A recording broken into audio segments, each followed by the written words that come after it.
Buenos dias. Buenos dias. We're just getting started. I'm just hitting the go live button. And I'm going to put this link in our chat for our document. Paste. There we go. If you guys want that, share it amongst yourselves. There's only one topic on it. This is the San Carlos Computer Club.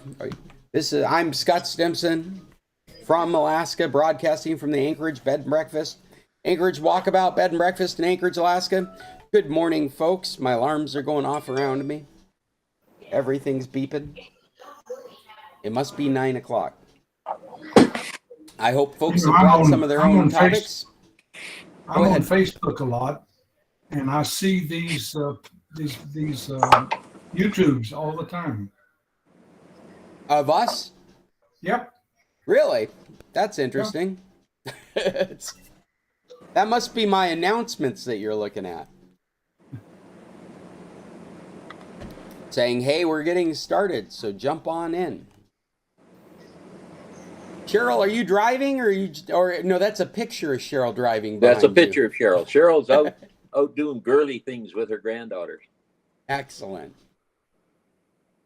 Well, I woke up to a surprise this morning. I had forgotten to put together breakfast for my guests. So I normally take the few moments in the couple of hours before this club to get set up for club. And I knew that I was having guests that were going to ask me for bicycles. And so I was setting up, and then they showed up. And this is probably about 50 minutes before club's supposed to start. So I've run over to help them with bikes. And as they're taking off on their journey, it occurs to me I haven't set up breakfast for this morning. So that's what I was just doing moments before sitting down to chat with you good folks. So what was breakfast?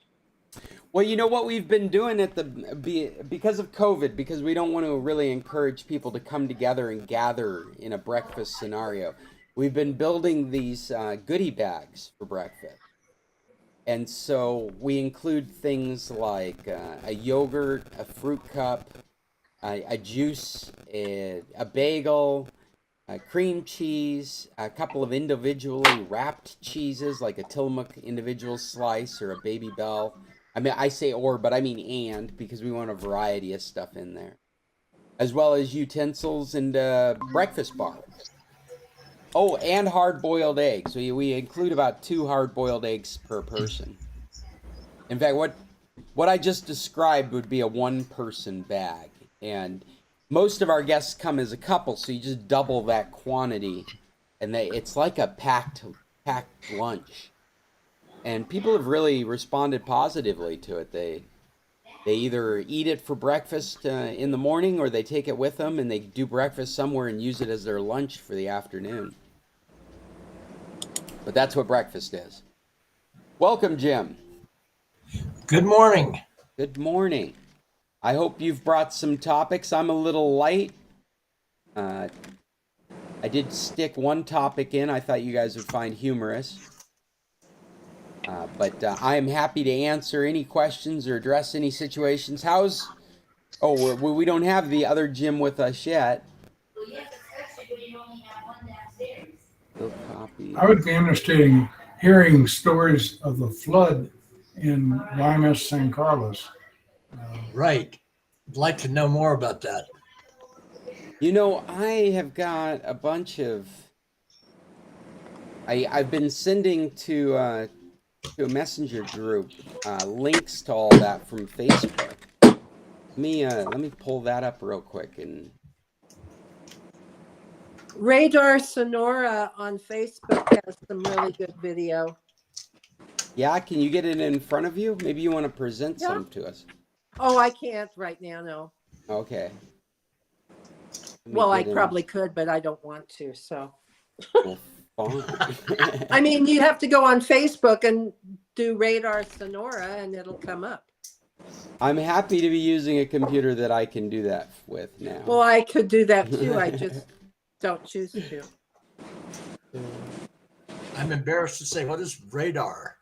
Radar Sonora is a I've got it in news site, and they also have a Facebook site. Well, that's good to know. Yeah. and Yeah, they've had I don't know all if the you can videos. see some of this stuff on mine right now. We can. That's in Palme. He had a great one of San Jose. Oh, that's Not what I great wanna for them, but a really good video.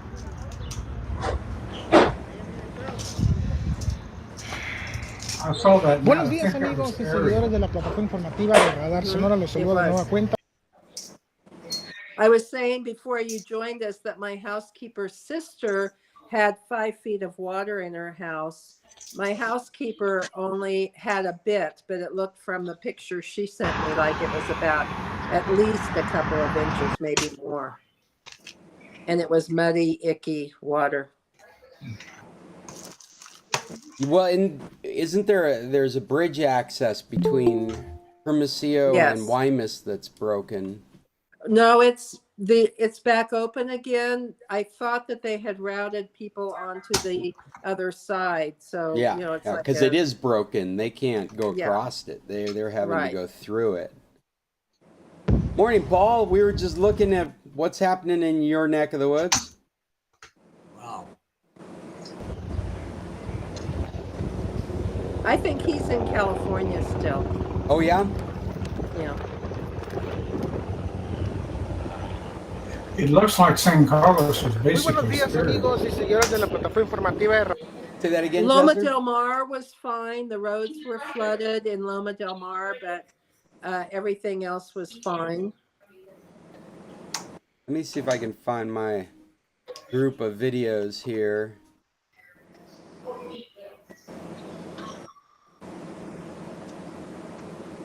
Isn't it interesting? There's no hurricane to go along with it, so there's absolutely no national attention to the amount of damage that's happened just from these Paul may rains. have some information.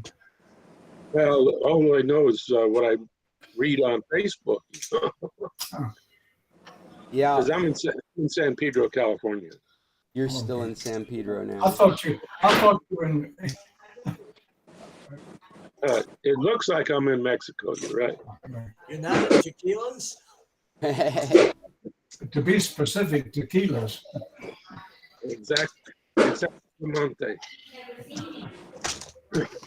So I had trouble today. It's like somebody poured molasses into my desktop, my laptop. But I finally connected.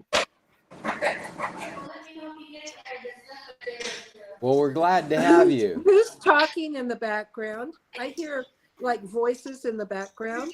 That's Jan, and I'll mute. Oh, okay. No, it was before you guys came on. I thought. I don't know. I was just waiting for them to bring me coffee. I thought it was the chatter in the kitchen. There's the bridge down. Puente San Ramon. San Jose, look at that. That's crazy. Bad, really bad. And when you get to the plaza picture of San Jose, it just is really horrible. Wish I could make this picture bigger. I hope my favorite restaurant isn't flooded. They had yesterday morning, they had no eggs, no water, and no tortillas. So it was pretty bad in San Jose yesterday. But they got food and stuff about 4 in the afternoon. Well, I'll be there in November. It'll be dry.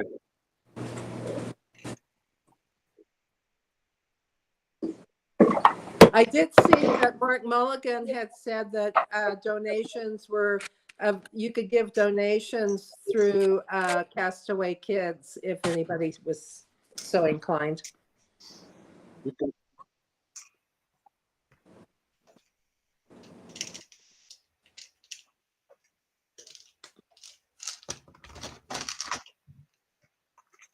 Because I'm showing off all these YouTubes. Yeah, look at that. Oh, the cows. Oh, going under the bridge. Yeah, we always see the other side of the bridge. I don't know if those cows survived. ¿Pasaron? Ya, su madre. Ahí va la ferada, ahí va la ferada. Probably not. Yeah, I got a feeling they're hamburgers somewhere. Jeez. Where is that one from? I didn't see that video before. I'm not sure. I'm looking through a list here. That is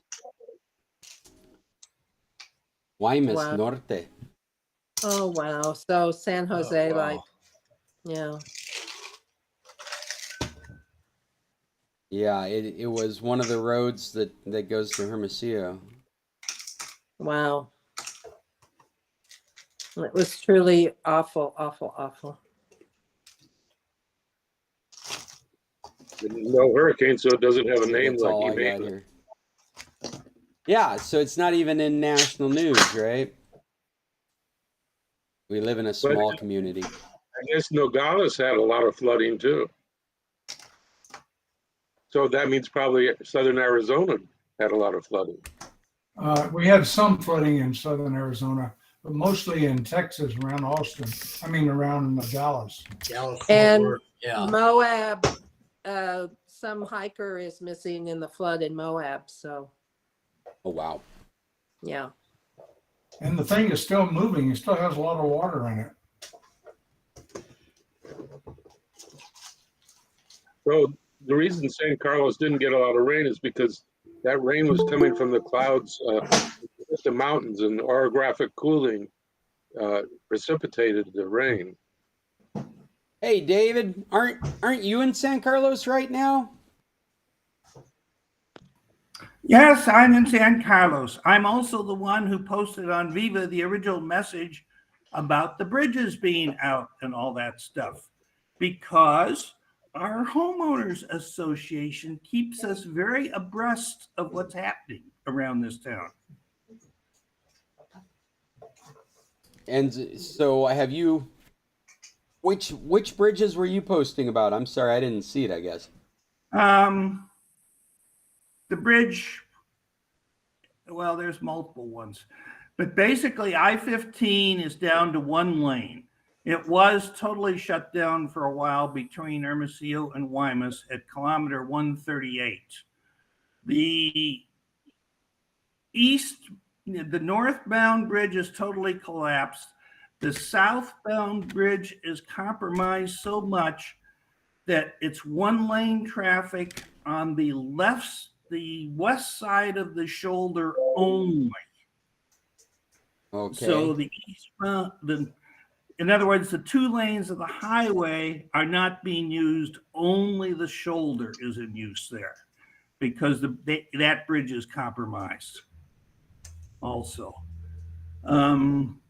Empalme has by far the worst damage of anyone. I didn't understand because of the Guyanese accent of the person I was talking with in English. But basically, I think there's a reservoir that totally overflowed and lots of water down what was totally a different flow on the other side of the highway from this reservoir and wiped out lots of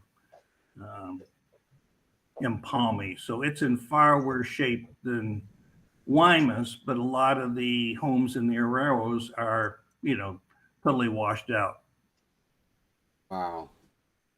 San Carlos, we had, 1.62 inches of rain over 4 days. The worst one, the biggest one was 0.92 inches. Our weather station is IGUAYM, maybe 28 on Weather Underground. So you can see all the stuff. I just got it back working last week. So the rain wasn't that total in depth. It was very intense when it did come. But you can see if you're east, along 15, and even you get there, it's been a whole lot more rain. The vegetation is unbelievably green around here. The other thing somebody might know about is all these little butterflies came out yesterday. I bet going between Marina Real and the Bahia, I bet I saw 1,000 of them. And it's just gorgeous. Oh my God, in 20 minutes, our entire farm just flooded.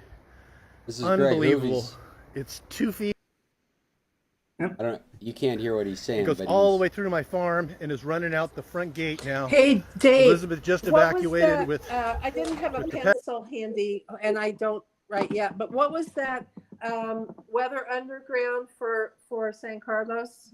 Well, you could just do the search on location, but I tried and it didn't come up. all the ones for Guaymas areas start with IG, kind of a shortcut to Guaymas. Nothing. I think it stops with M, and then it's number 28. Okay, I'll look Used for to be- that. Used to be 27. Okay, Hey, thanks. Can you guys still hear me? And it shows you some things, like right now it's, I don't know, Can you guys still hear 91 me? out. I need to figure that out. So this is Greg's. This is the Oh dragon my God, fruit in 20 farm. minutes, our entire farm just yeah, flooded. they have things. I'm not Unbelievable. sure It's He said 2 they feet. they're had like 20 talking minutes. about- It just flooded.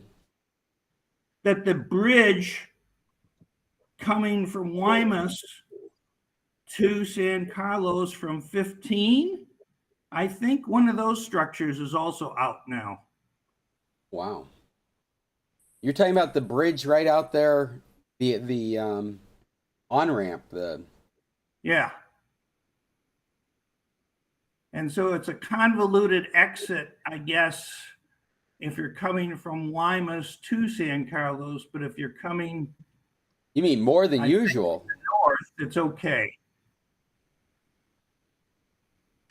I've always felt like that exit was convoluted, especially at night. Oh yeah, it is. I've missed it a couple of times coming into Guaymas. I don't know, maybe I'm thinking about going to Sam's or something, but when I try to get off to go to San Carlos, I have to turn around usually. It's ridiculous. It's like it's a major on-off ramp for our community, and it's never lit, and the corner is always dangerous. And so it's easy to be looking the other direction, and all of a sudden you're driving under the bridge. I bet every one of us have done that.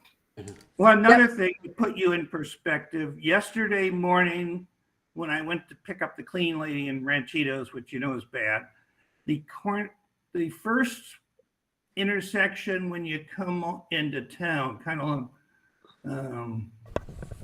first speed bump, that one, Yes. going north past the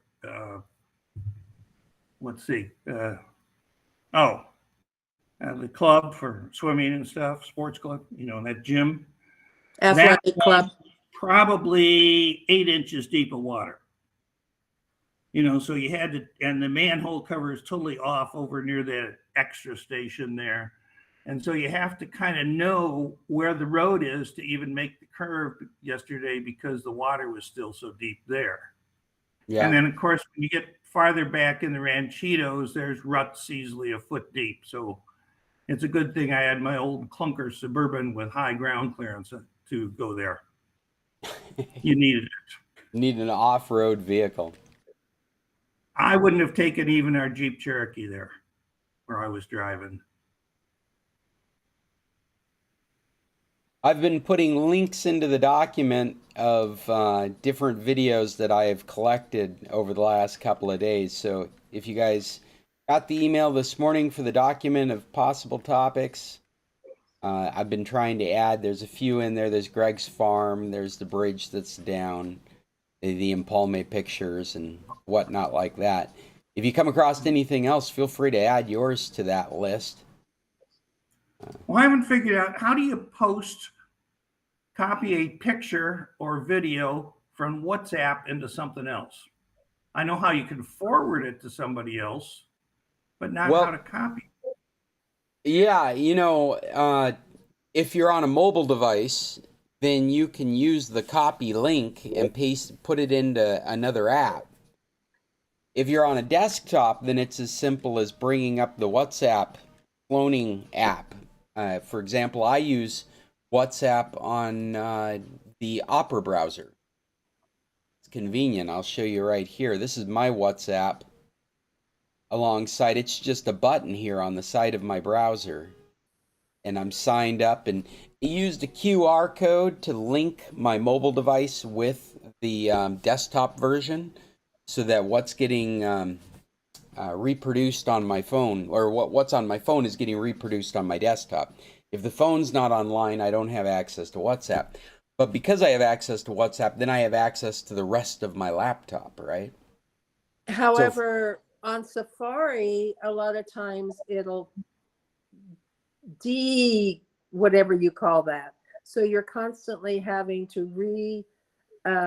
use Establish the QR code. that. Yeah. Yeah, it's not doesn't uncommon. It doesn't hold the connection. In fact, if you have some cleaning techniques or programs, there's a very good chance that you lose that encryption connection, and you have to reestablish that with the QR code whenever you've flushed out the cookies and cleared the history of your browser. However, I haven't done that, and it still happens. So this is from my phone to my iPad.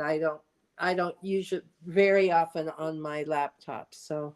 Well, I can tell you that it happens often enough that I'm familiar with it, but I don't find it to be that much of a problem. And I'm able to maintain a couple of different devices. Like I can go over to my laptop, my Windows computer, and bring it up, and I can go over to my Macintosh computer, bring it up. I can bring it up in separate apps. Like there is a WhatsApp app. But again, I like to use Opera because I like to keep it close to the browser.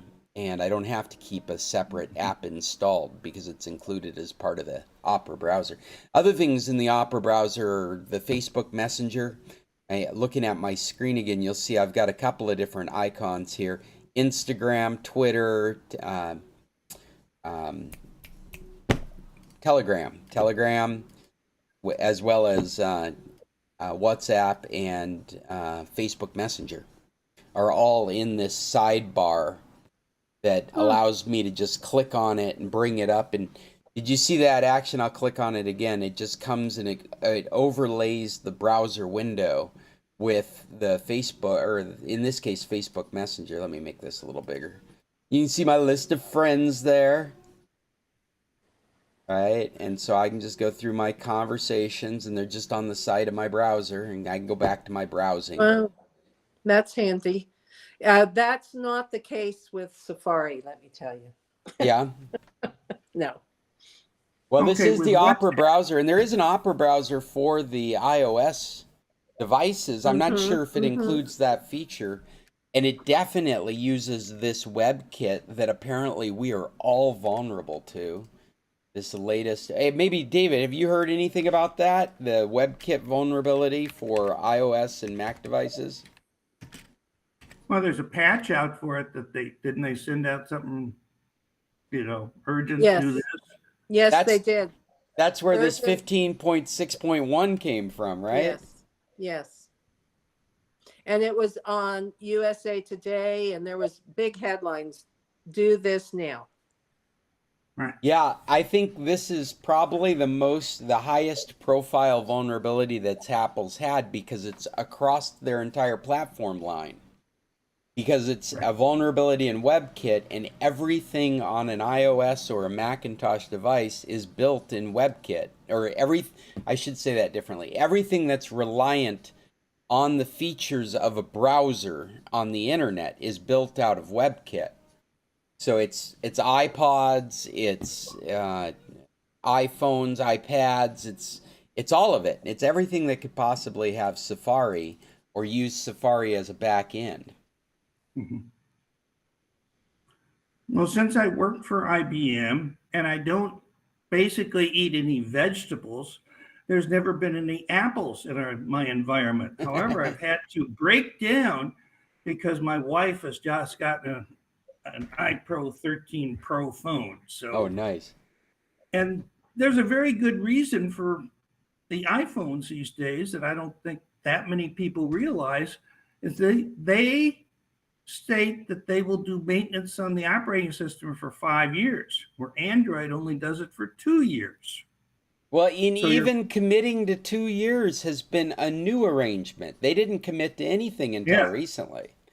And And Dave, isn't that's also their products? They make no guarantees that your Android operating system will be updated by your manufacturer. They're saying Right. yeah, Only by Google.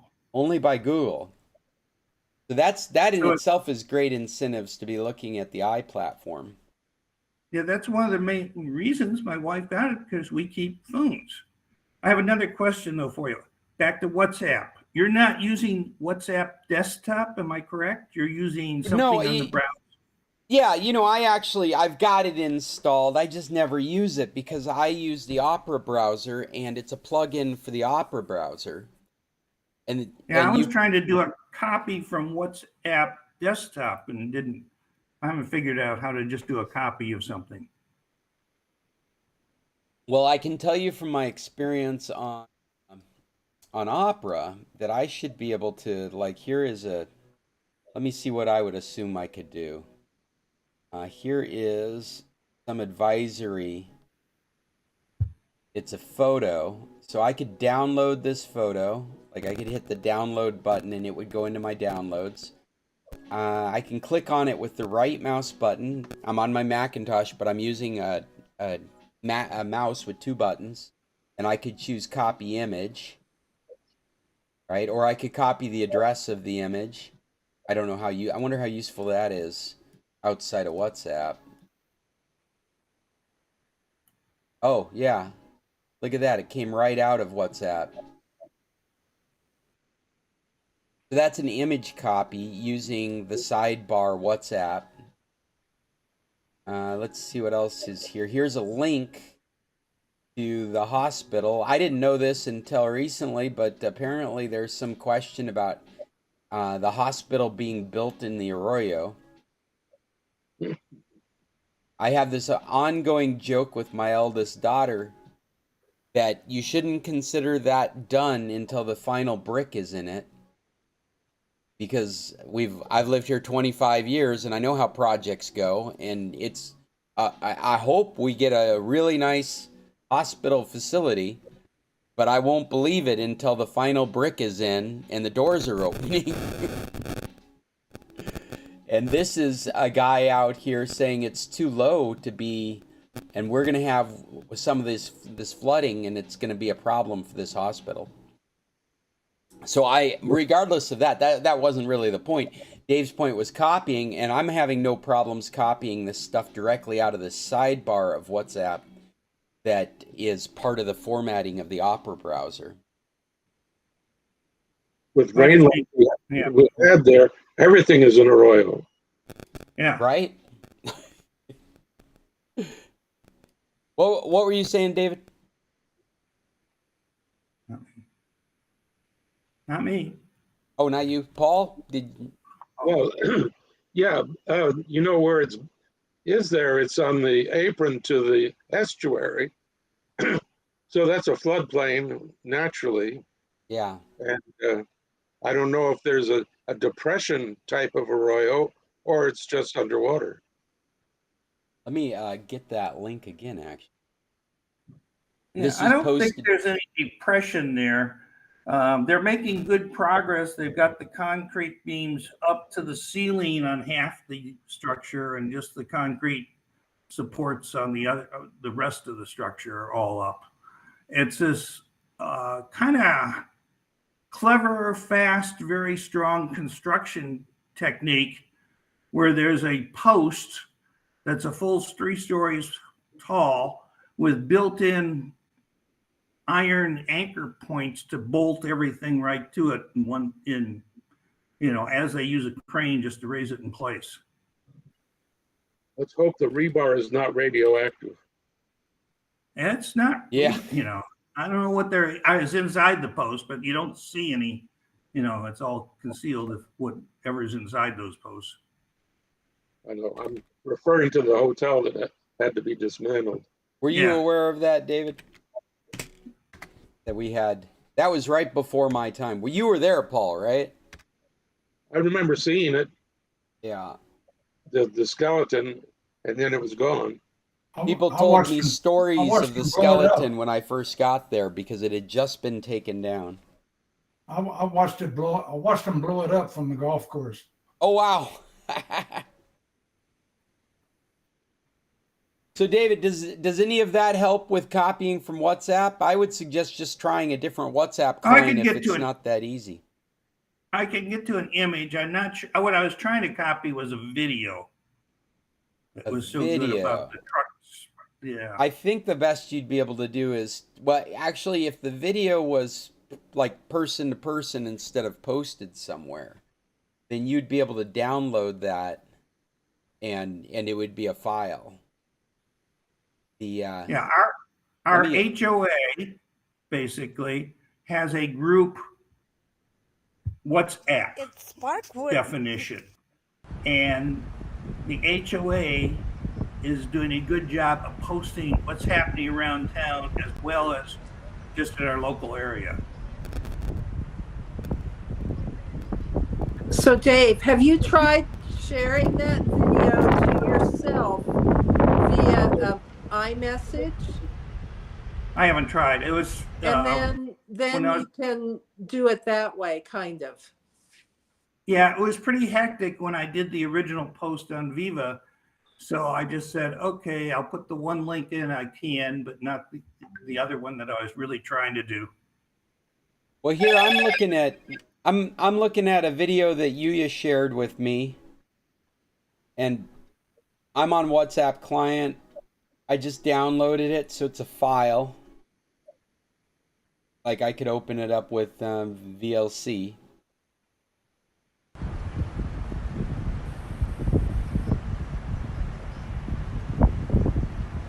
So that works from the WhatsApp client in Opera, and I could attach that to an email or send it to somebody else.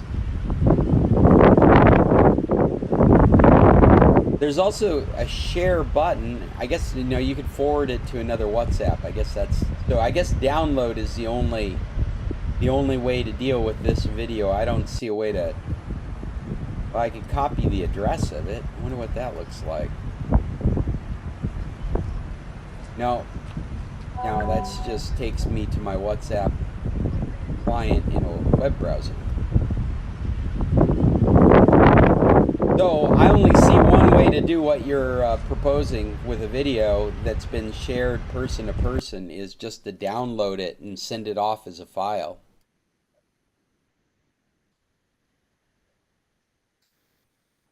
Anybody hear me? Yeah. Okay.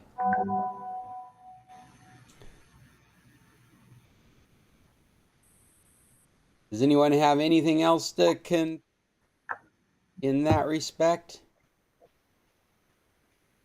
Is anyone familiar with why the fish, installation out past Lamar for the last 2 weeks has had twice the number of the people in the boat going out to work on it every day?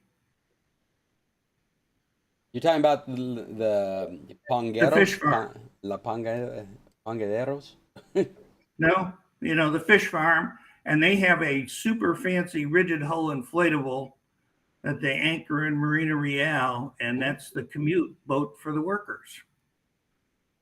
But it's had, where normally it has about 5 people in it, now it's got more like a dozen every day. And there's been the other fishing boat anchored out in the bay that I've heard is being used as the processing plant for the fish farm these days. In other words, they're not fishing, they're using it for the fast freezing of the food. What are they farming? Yeah. I didn't even realize that was going on. What kind of fish? I think it's the fancy one that the Chinese like for whatever it is. The Sea bream. I forget the name of it. Like sea bream. But the other fish pound over by Deer Island, that's supposedly to grow out totuaba. Totuaba. Endangered croaker, You guys are deep in subjects I have no information about. I hadn't even heard of this stuff.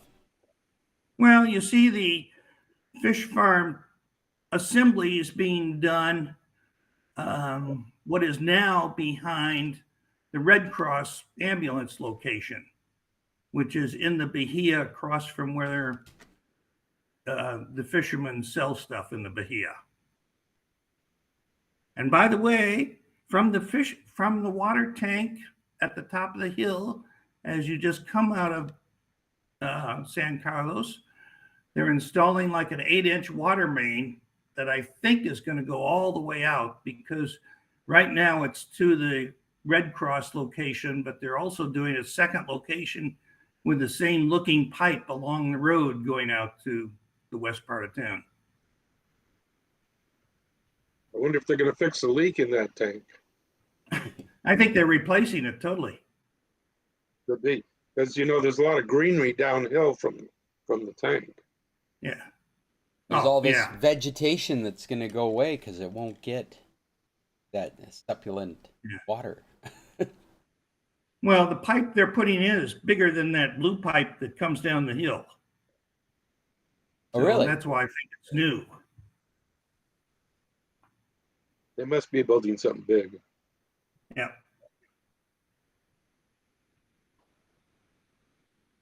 So where are they going to get the water to fill it? They have a big inverted funnel that they used this last week. I don't think so, but sounds good.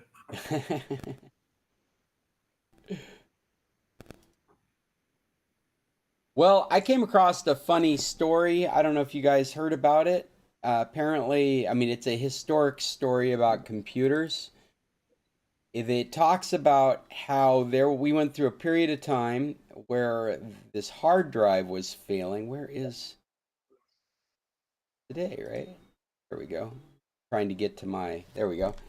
Hard drives in old Windows XP computers were failing and causing the computers to reboot. And it was when Janet Jackson's song Rhythm Nation would be played. It's a very strange story about a very specific hard drive that was installed in very specific computers, that there was in her song a natural harmonic that would cause this 5400 speed spinning drive to resonate and crash.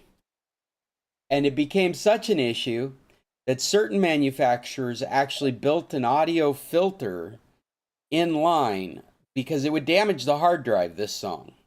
And it would look for those frequencies and filter them out so that they wouldn't be played through the speaker. And so that the hard drive wouldn't hit that resonance and do damage to itself. Like breaking a glass. Yeah, exactly like the opera singer that's breaking wine glasses. The same principle. And apparently they had to keep it quiet at the time. How come I'm not? Here's the article I'm looking for. They had to keep it quiet at the time because it was really bad marketing to be breaking computers by music. And the funny thing is, if you speculate on it, and I'm sure Dave knows what I'm talking about when I say, I bet this filter fix was long lasted in the operating system or in the drivers of certain computers for multiple generations, long past anyone remembered why they were doing it.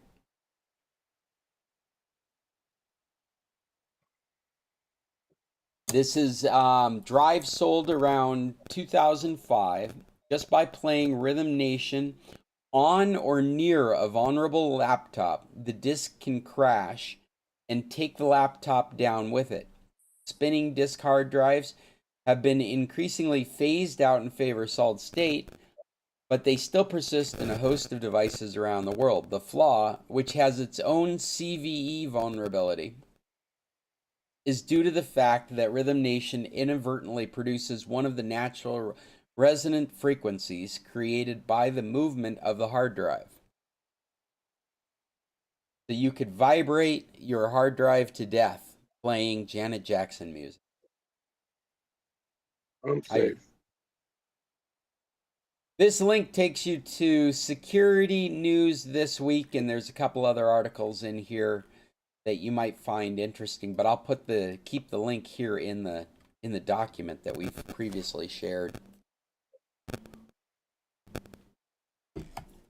It's funny, some of the things you do to make things work.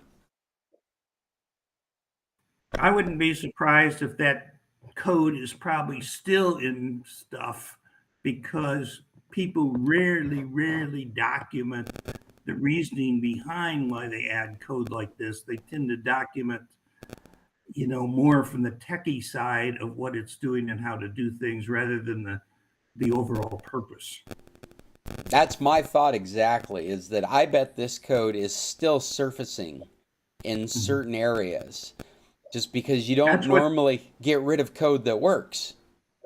Yeah, that was the problem, by the way, the documentation with the Denver luggage system that was originally designed. And part of it was when they got behind, the coders gave an original schedule of X number of years, and management insisted it be less number of years.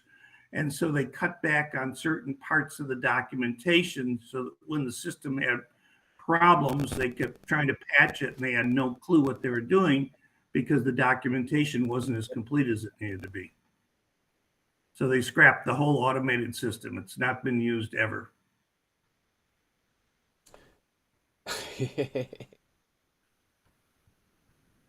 That's very interesting. I think I would like to know more of the history of that kind of code development. When you talk like that, it reminds me of that piece of code you find that's documented as, "Don't touch this, it works. I don't know why it works. Don't change it."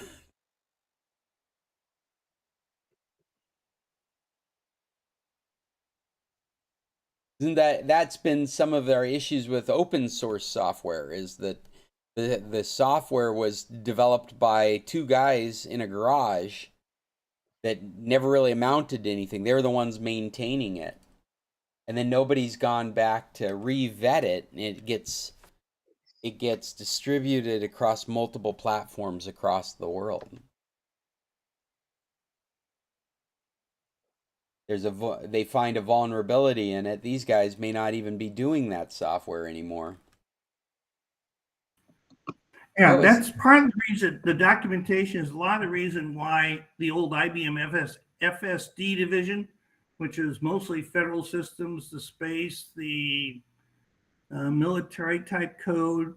They also did the United Airlines system. Why all that code was so super reliable and remained in use for so many years, long beyond what people ever expected, is because the documentation was good, where they could keep it up to date and keep it working. Yeah, boy, the documentation is so important too. I've been doing this Google Sheet development, and now I've advanced on to this framework called AppSheet. And I get asked a question from something from 5 months ago, and I have to go back through all these notes trying to figure out how that thing worked before.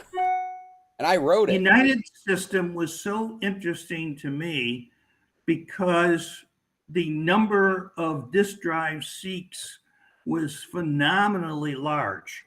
And the local IBM group had two guys assigned full time who went up and down the banks of disk drives and fixed them and replaced them. And that was their full time job for years, because they had such intensive disk activity in doing one of the original airline scheduling applications. Oh, wow. That's like back in the day changing the tubes in the first computers. Their whole job is bug testing and tracking regularly. I have shown up with a loss of other topics. If anybody has anything they're trying to solve or resolve, please let me know. Let's answer some questions if we can. Yeah, I was not kidding about my computer being bogged down, and I was wondering, is there some program I can run to debride the fragments of programs that are screwing it up? So much now in the Windows environment is self-healing that there's little you can do outside of like dumping your cache, eliminating your cookies. And those are really just, you're talking about experience problems, not health problems of your computer. Yeah. The Yeah. health. My Malwarebytes scan said that there was no threats. Yeah, So that's it's not a virus. I think it's just, the real you know, question is, how old's your hard drive? Is it a spinning drive, and how old is it? it's a spinning drive about 2 or 3 years old. So you're right on the end of I that haven't played any warranty Janet envelope. Jackson. I haven't played any Janet Jackson on it. Mhm. Well, Paul, by far the best and simplest thing you could do is wipe everything out and reload the operating system from scratch. Yes, if you've got the programs on an extra, all the data on a separate partition, it's particularly easy. But basically, when you download so many programs and when you even download all these temporary files, a lot of junk gets created, and therefore it never gets cleaned up, and your computer slowly slows down. Yeah. And people who have some knowledge tend to, I tend to reload my entire operating system from Windows once a year. It just slows down that much from junk getting accumulated. Well, my operating system is in drive C, and all of my information is in drive D, but I'll have to wait till I see Scott face to face and have him or have. Well, and I gotta say, I mean, I agree with everything Dave's saying, and at the same time, I agree with it less in this day and age than I did back when it was Windows XP, and even all the way up to Windows 7. I felt like that was good advice. Once a year really does make sense, especially for somebody like me. But I've been really impressed by how like Windows 10 has been taking care of itself. I would think that like one of the easiest, like Dave said, one of the easiest things to do is just to reload the operating system. But you mentioned you're on a spinning disk that is like 3 years old, at least 3 years old. That's about the end of the warranty period on these spinning disks. And to me, that's always been an indicator of when you should start seeing performance problems. And the disks, these SATA IDE disks, they have built-in self-repair functions where when they find a problem, reading data from an area of the drive, it tries to pick up that data and move it to an area that's less error-prone. And it does this often and without your knowledge. It's part of its operations. It's part of its life cycle is doing these kinds of activities. And what happens with a spinning disk over time, because it's a mechanical part, is it's just wearing out. And so it's having to do those kinds of error corrections more and more frequently. And that's why when you own a computer, it could be completely healthy. You could reload everything in it, but it just runs slower than it did when it was new. When you've got one of these spinning disks, it's part of the natural progression of the technology. Is over time the spinning disk becomes slower and at worst unreliable. And so I think a really easy way to speed up a computer is just to swap that out with an SSD drive, and you immediately have like a 10 times performance boost given the nature of the drive. The performance boost doesn't come because of the wearing out. If you were to switch to a spinning disk, a brand new spinning disk, you'd see a performance boost. But what a great opportunity to get into a solid state drive is when your spinning disk has reached its, theoretical end of life and it's still healthy enough for you to get all your data off of it. Put it right onto, give up on spinning disks and put it right on an SSD, and you'll feel like you had a brand new computer. Yeah. It's one of the easiest recommended upgrades that I can do for an old computer is SSD drive and more RAM if possible, and it's like a brand new computer.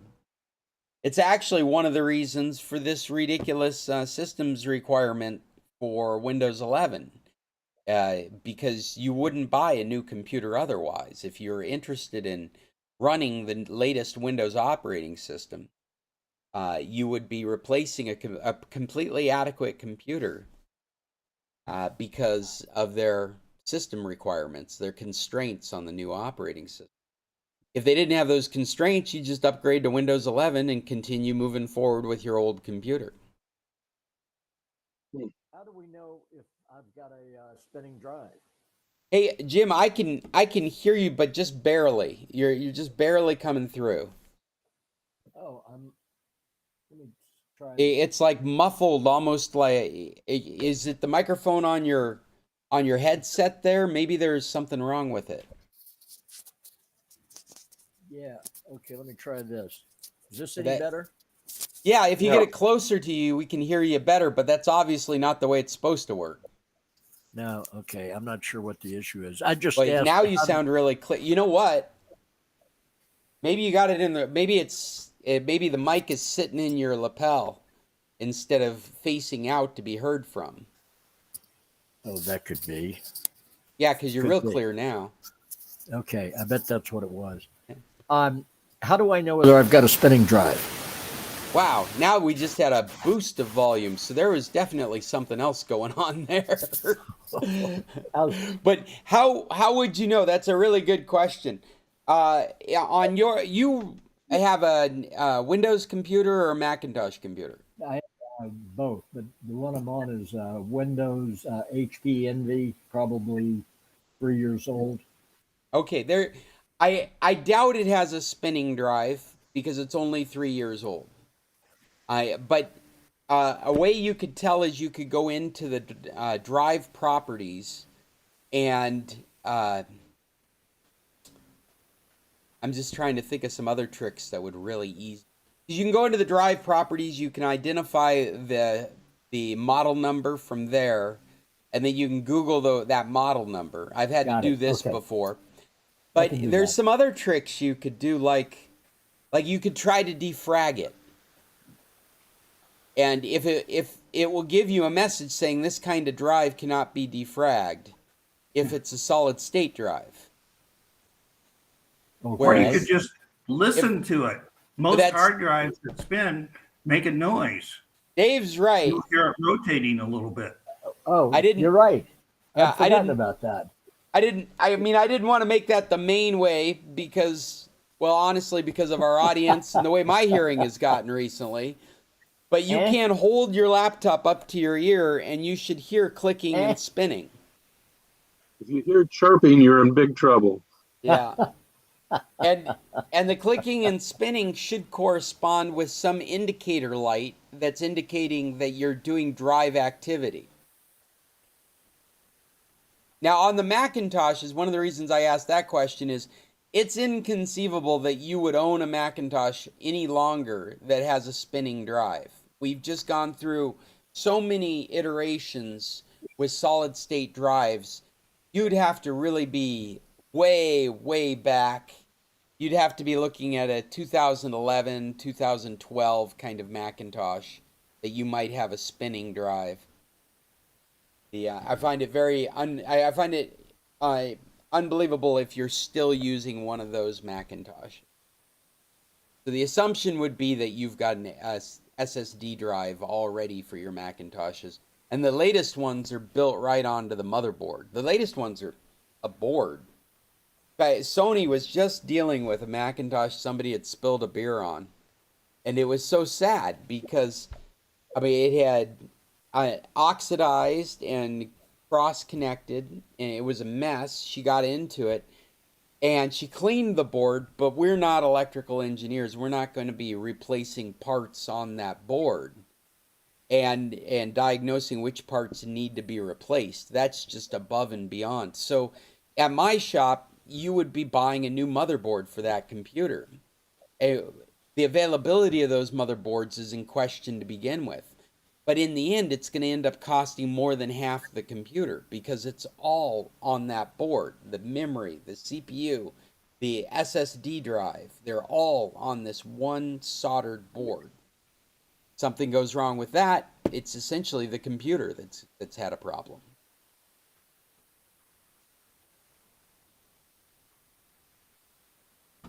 The whole computer.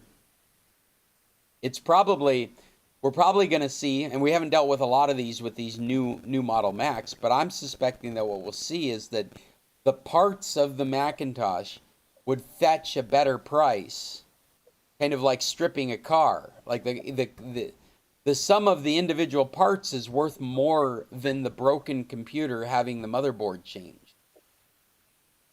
Uh-huh. Because the motherboard is such an expensive repair to it. We're done on time. Oh, we're running out of time. We got to move over to our other meet. Yeah, we are. Okay.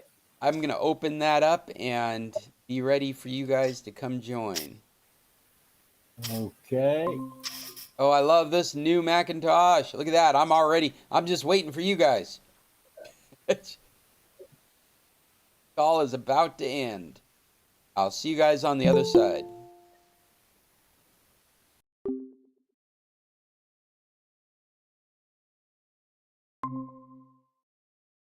Bang, bang, bang, bang.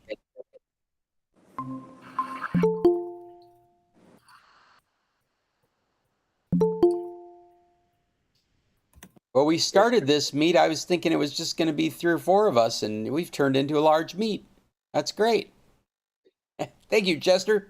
That was just ending on us, wasn't it? There's 7 of us.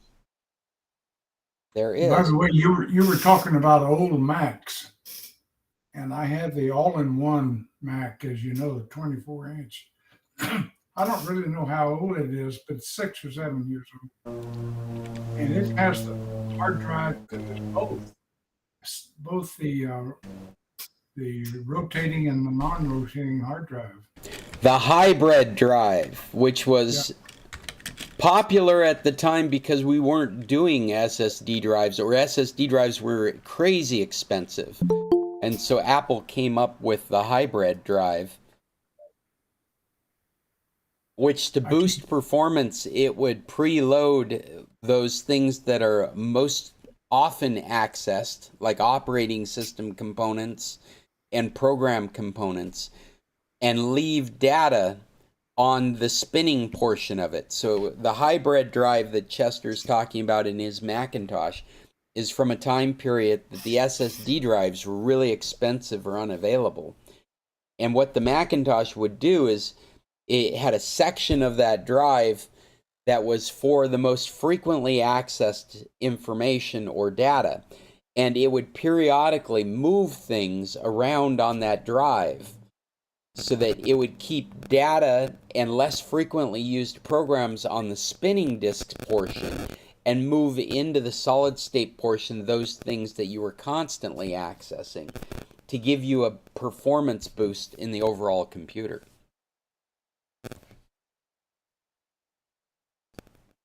I don't think there are hybrid drives any longer. And Chester, that drive actually suffers from the same spinning disk problems that spinning disks do. I try to make sure that I'm backed up. It's just because of age, it'll go out any time. But I love the computer and I hate to give it up.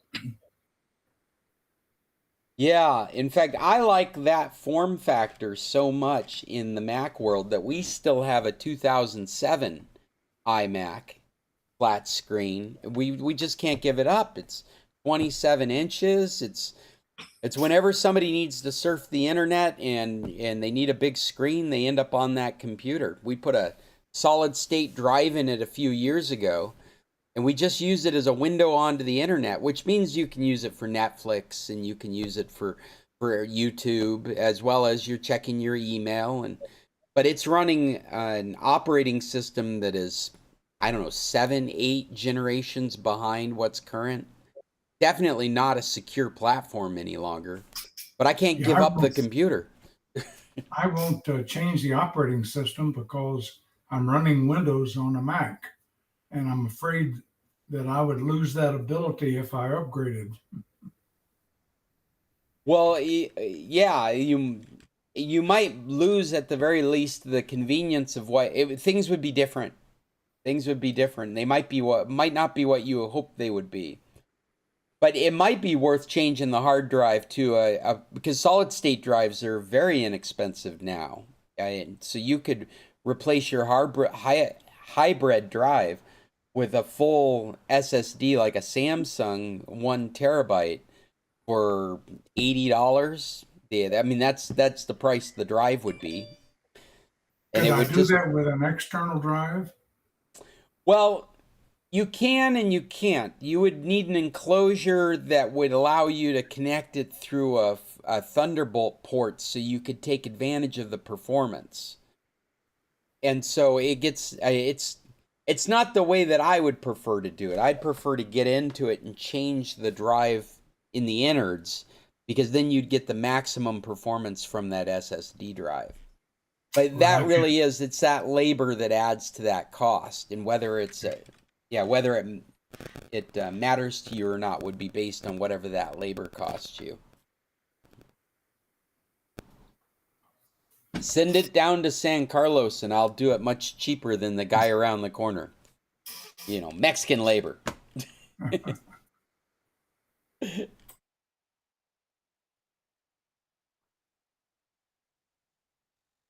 I was just looking at your hybrid drive, trying to figure out what the life cycle is of it, but I'm not getting anything from my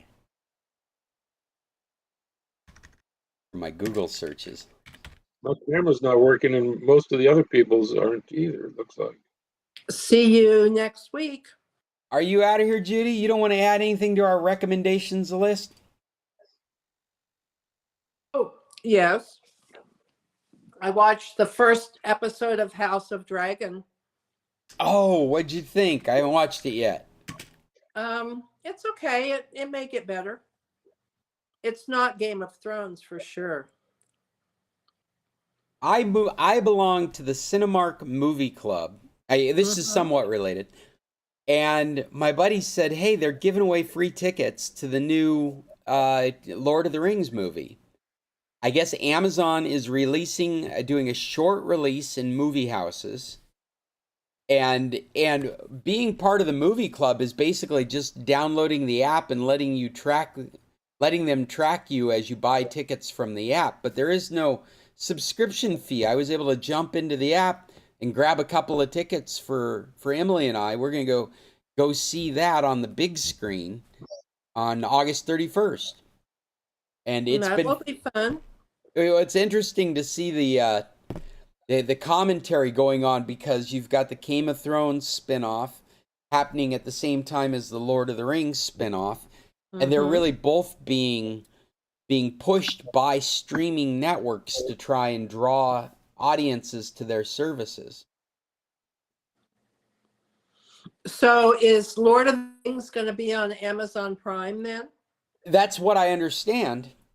But I went to look for a Lord of the Rings on a streaming service because Emily wanted to watch the trilogy before we go see this movie.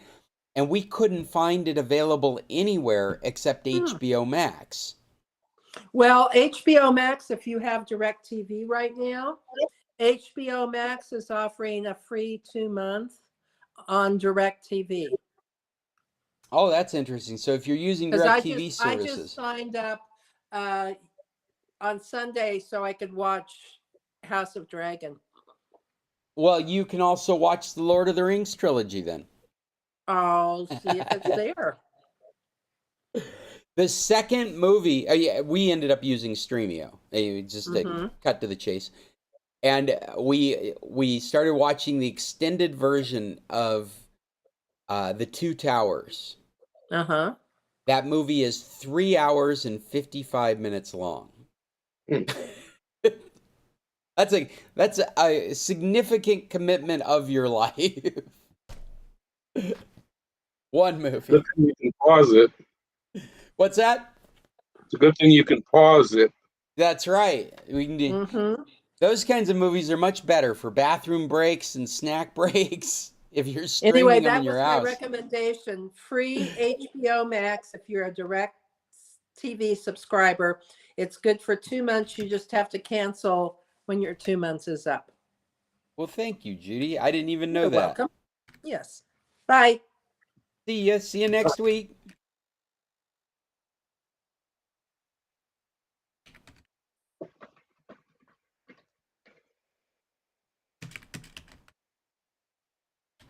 Do we have any other recommendations out there? Anybody would like to add? Recommendations aren't limited to TV shows, but there are also movies and websites and applications and anything you think the rest of us might find useful to know or use. I saw the first episode of the She-Hulk series. We laughed a lot. Found it very humorous if you're into superheroes or have any inkling of the background of the Hulk and his cousin, the lawyer. It was, and I really liked the actress. If you've ever watched Orphan Black, it is the same actress, and I really enjoyed her in Orphan Black. So we are excited to watch the next episode that's coming out this Thursday. It first aired on Disney Plus last Thursday, and so we're expecting new episodes every Thursday of the She-Hulk.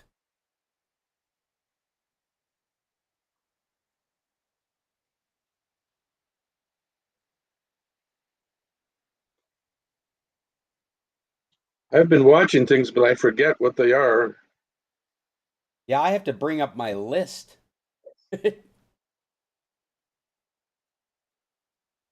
I'm almost done with For All Mankind. That's still really good.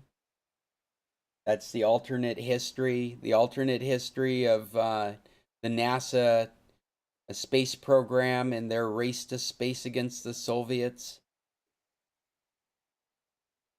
And they're in the 1990s in the third series. They start back in the 50s when we don't have a space program.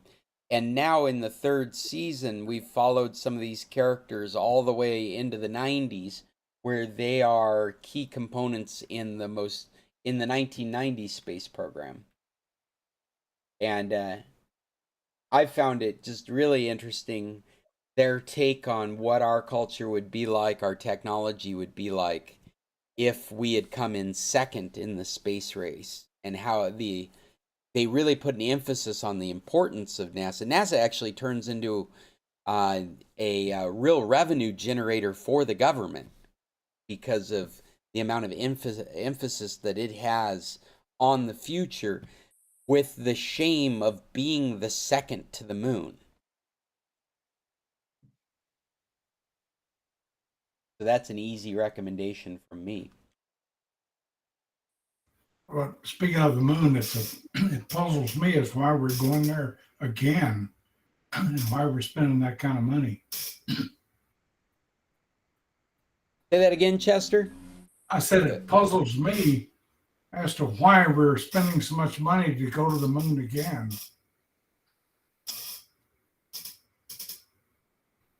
Maybe we're going to leapfrog from there to other places, Mars. The only other place is Mars, and it takes a year just to get there. So it just doesn't make sense. To go to Mars, go to the moon, or either? Well, the only reason for going to the moon is to set up a station so that you can then go from the moon to Mars. Yeah. But it still takes a year to go to Mars and a year to come back. I mean, and what are you going to find on Mars? The space telescopes that are providing tremendous amounts of information. Why do we need to go to one of these close planets when there's no way we can go anywhere else? I mean, to go from there, it may take 10 years to get to a different star. I don't get it. Yeah. Well, somebody does, because we are definitely in a space race. There's something somebody sees the profit in it. They see that Bezos wouldn't be involved in it. Elon Musk wouldn't be involved in it if they didn't see Well, space is one thing, but going to the moon is something else. Yeah. We don't And hear going much. And going beyond the moon is even more ridiculous when you're talking about human beings.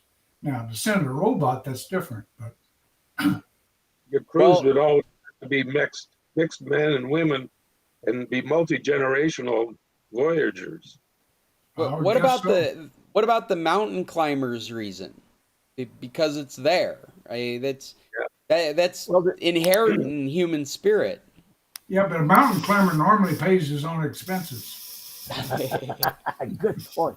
Well, hey, I got a theory though. Go ahead, Jim. I think I think NASA has continually done economic impact studies on the value of the space program, the same way that the airlines do economic impact studies on their service to a given community. And it is my understanding, at least, that literally since the beginning of the space program, the spin-off in technologies that have been developed as we have developed the capability to go to the moon have ultimately a great deal more benefit to society as a whole, economic impact on society as a whole, than the cost of the program to the taxpayer. Now, I could be wrong about that, and I'm happy to listen to anybody else, but that's my understanding. Yeah, I've heard that over the years, but I don't believe it. Well, you're right. It sure doesn't feel like a lot of money when you compare the rest of the budget that what the U.S. government's paying for. The space program typically pales in comparison to other things. Yeah, I want to believe, like Jim, I don't have any information to back it up, but I want to believe that that's true, that we've reaped such benefits from it with such little investment that it only makes sense to continue. Where else would we get super glue and Velcro? But from the aliens that we keep encountering and not telling the rest of the world about. And Corningware. Super glue came along long before we went to the moon. Okay. Ballpoint pens, Of course, nobody uses a pen anymore. They use their cell phone. But that's true. But I think there's a lot of truth to that. Cell phones, cameras, super glue type products, things. Stuff was developed to make the space program happen, and that's probably why Musk is so involved as well. Is because every time there's all this fallout technology, all this secondary technology that ends up existing because you're shooting for the moon. No, Musk is not shooting for the moon. Musk is. Well, I meant metaphorically. Yeah, Chester. But what he's doing is commercial, and satellites that surround the world are definitely advantageous and worthwhile. But when you start going to other planets, that becomes a real challenge in monetarily. I personally feel like it's a responsibility of us as a species to exceed the moon, or exceed the Earth, and expand out. I think that's a natural progression. This is my personal opinion, but I think that's the natural progression of the human race. Like ants, we don't really understand why we do what we do, but our point is to go forth and multiply. And that is to exceed the capacity of the Earth and to build new civilizations out into the world. And be it you start at the moon, you move to Mars. I feel like that is, in my personal opinion, I feel like you can't stop that from happening. You can detain it, but you can't. That is the natural order of things for us to behave like that. So, Scott, what you're saying is we should boldly go where no man has gone before. Always. By the way, I completely agree with you. and carry a flag so that we can claim it. That's right, too. I grew up in an area, they always called it the last frontier, and I'm like, to who? I mean, like, it's just the next space we've gone to. Has anyone else read the Time magazine discussing basically Musk and his partner? In other words, Tesla was originally formed by 4 people. 2 of them quit right off. And the partner that remained really is in my mind, the intelligence and the reason Tesla has done so many of the things they've done. And he always felt it was kind of a challenge to keep Musk in control. Yeah, he would come up with some real wild ideas, some of which were very good, some of which were very ridiculous. But it's a very interesting article. If you ever, and I can't remember the guy's name, like Schlackner. It started with an S, definitely. But well worth reading. Did you say that's a New York Times article? It was in Time magazine about 3 months ago. Yeah, I've missed it, but I understand that Musk got his initial wealth capability with the invention of PayPal. Yeah. Yes. And it talks about that too. One of the more interesting articles about him and things. Yeah, I'd like to read that. Yeah. Look up Time about 3 months ago. There's something here from April 8th. Musk is convinced he's the future. We need to look beyond. Right, because I read Time about 3 months behind. Well, I'm looking at something here. Elon Musk is convinced he's the future. We need to look beyond him. Does that sound right, Dave? Could be. The timing of it sounds right if it's in Time magazine particularly. Yeah, it's Time, April 8th. Here, I'll drop this link both in our chat room, as well as I'll stick it in the document of possible topics.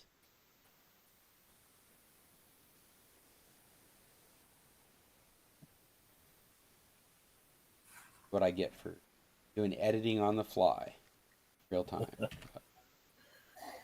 Title in here. You're watching me build this document.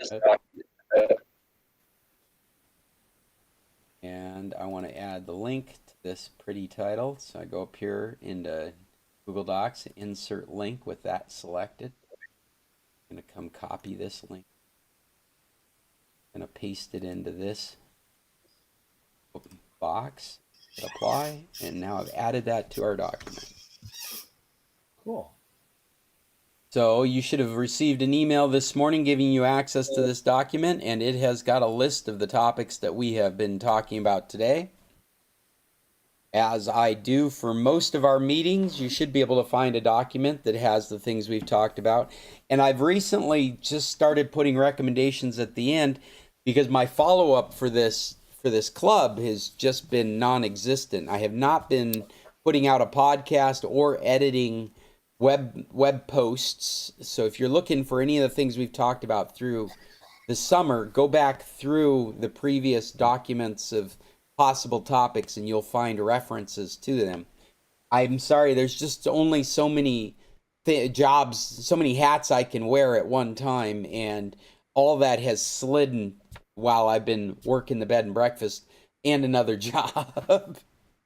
I hope to get back into it when I get back to San Carlos. But it has not happened while I've been here. I think our last podcast was like May 24th, which I think there must be a demand for it because there's like 4 times as many downloads. I think people keep going and downloading the last podcast that was recorded. Well, as I said, it shows up on YouTube. Yeah. If you go to YouTube, you'll find it. That's right. If you're interested in a YouTube version of our meetings, those are up to date. Those are happening every week. It's just the audio podcast that's been pushed aside at the moment, and the blog post updates have been pushed aside at the moment. There's just been too much for me to deal with on this end. I haven't had any time to deal with that. That's Speaking okay. of space, did you read where the Russians are pulling out of the space station? I did, but I didn't get a lot of details on it. Do you have something to contribute, Chester? Seems like it was the first of the year, for next year that they're pulling out. I think that's right. So And they're going to go ahead. No, you go ahead, Scott. I just Oh, no, I was just going to reiterate that it sounds like they're going to wait until the end of the year to pull out of the space station. There's probably some type of an annual agreement or an annual budget they contribute to. I don't know, but it's a question I can't answer. It's an interesting circumstance because it really is Russia and the United States that have propped up that whole endeavor.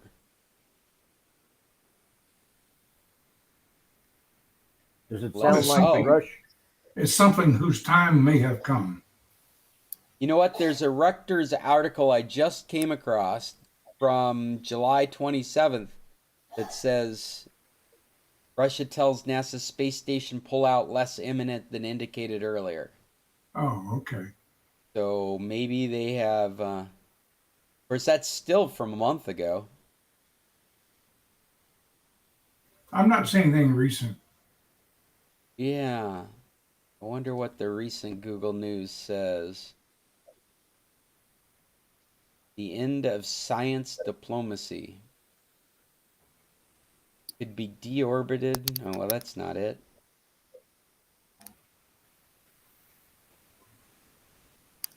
Oh, here's one from last week. Russia unveils model of proposed space station after leaving ISS. So this is last week in The Guardian.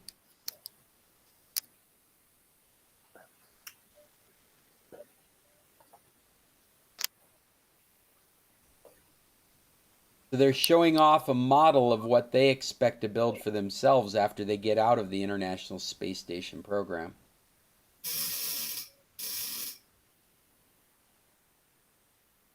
Well, I'll stick this link in. This might be interesting reading. It is a model, you know, smoke and mirrors and all that. The link you posted for the article I suggested is not correct. The guy's name is J.B. Straubel, Straubel. Oh, give me 1 second and I will. June 20th and June 27th, Time Magazine. Do you have the article, and can you post that link in our chat? I have the magazine. Oh, you have the magazine. One of those things on paper. It's on paper. What's that all about? The computer That's why club. I read it so far behind. I still get this subscription, and it's kind of like, you know, the paper can fall on my chest as I fall asleep. All right, let me see if I can find it. That's hard on the computer. Hey, that's no excuse. My tablet hits me in the head at night when I fall asleep. Yeah. Time Magazine, June 22, Tesla. June 20th or 27th combined. And it's J.B. Straubel, Straubel. S-T-R-B-R. What is it? Straubel. Straubel. Straubel. B-E-L. June And 21st. June 21st. 20th. Tesla co-founder partners with Toyota to recycle car batteries. No. Yep. Oh, is that the one? That's the one, but it really talks about how Tesla was formed and everything about the company. That's not Time Magazine. J.B. Straubel has a fix for the battery problem. That's in Time Magazine. Yeah. That's from May 20th, Yeah. though. That's the name of the article. Oh, it is? The battery problem? It starts, that's what the article is, and he's working on that as his new job. He finally quit Tesla. But it's a 5-page article about Tesla. Okay, Yeah, I think I found it. Involvement with it and how much he was far more the instigator than Musk was. Well, that is the criticism with Musk, is he's actually not the instigator of anything except selling PayPal. And Yep.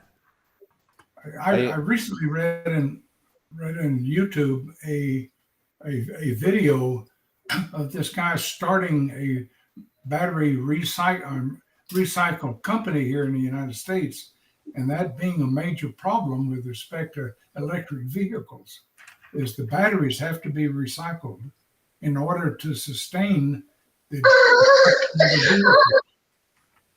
is everybody okay? Well, Yeah, I don't that's know. what he's doing now, is recycling, battery type company. Hey, am I right? I heard a rumor that there was some battery regulation that was happening right now that had all these electric vehicle companies in question, whether they were actually going to be able to produce the cars that they have slated, because they were relying on Chinese battery manufacturers, and something has changed recently. No, that's the truth. That's the truth.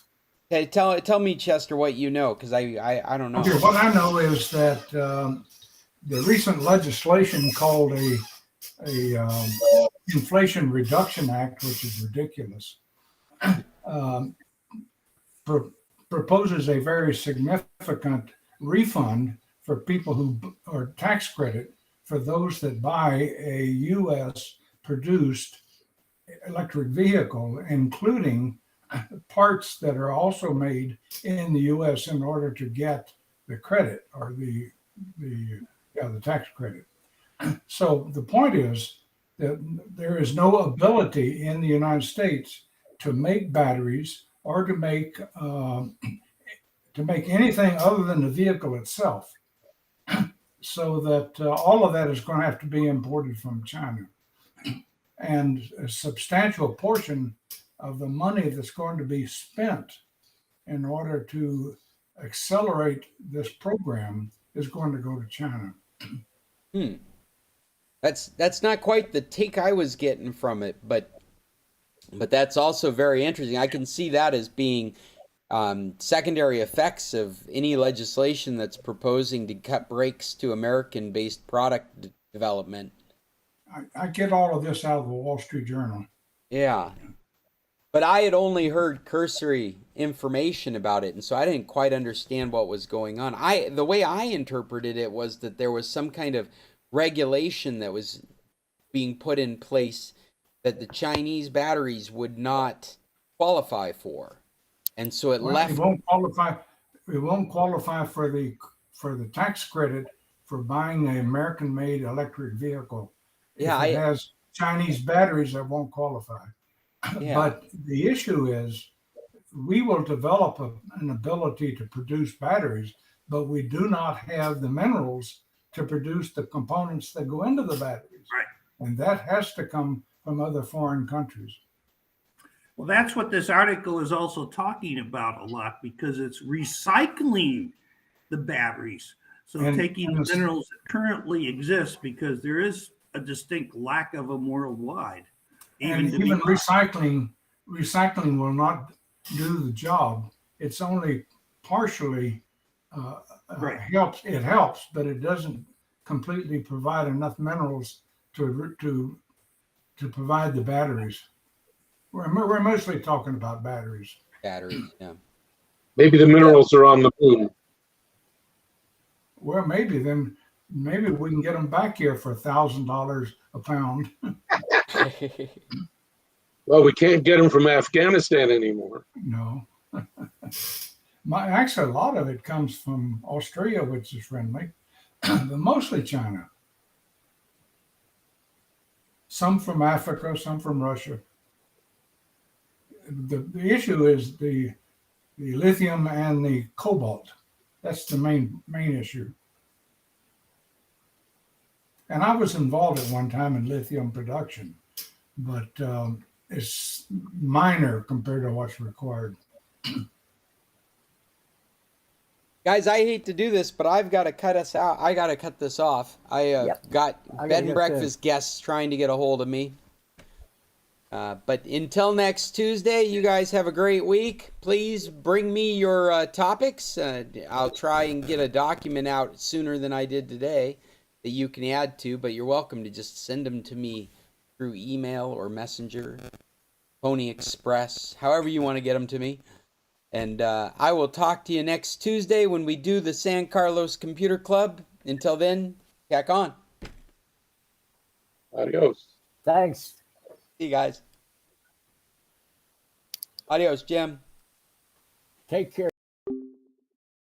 Well, there we go. There we go. That was another one. It's made its way from the beginning to end. This has been the San Carlos Computer Club. If you like these things, check out our website at scclub.org. Like I mentioned earlier, that's not getting updated with notes and links, but it is the place to find links to each one of these YouTube videos.